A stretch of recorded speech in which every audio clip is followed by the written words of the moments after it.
So this is LG Smart Inverter Washing Machine. Ayan, 7.5 kilograms.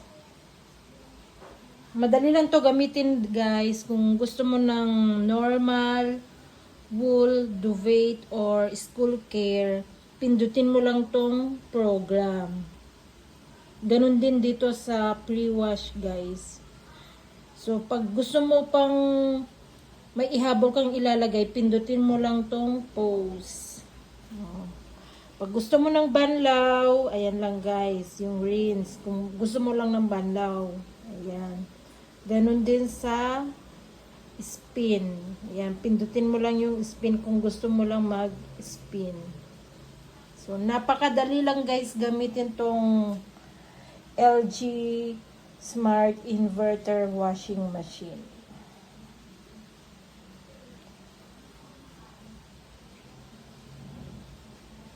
Ayan.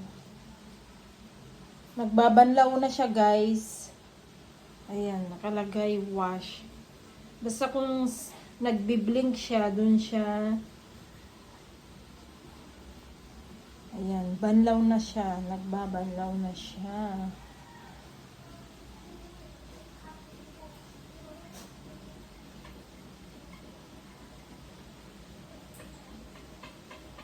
May mas malaki pa dito, guys. May 10 kilograms at 7.5 at 11.5 kilograms.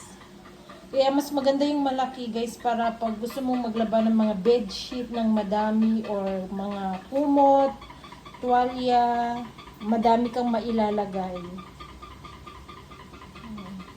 Mabilis naman yung ikot niya.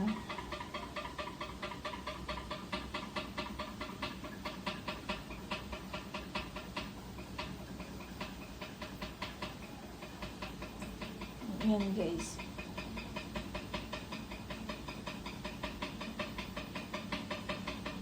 Depende sa bigat ng nilalagay mo na damit, dun siya mag-i-start ng minutes dito. Siya na kusa ang maglalagay kung ilang minutes. Automatic na siya. Ayan. Malakas naman yung ikot. 5 years na to sa amin, guys. Matibay talaga ang LG.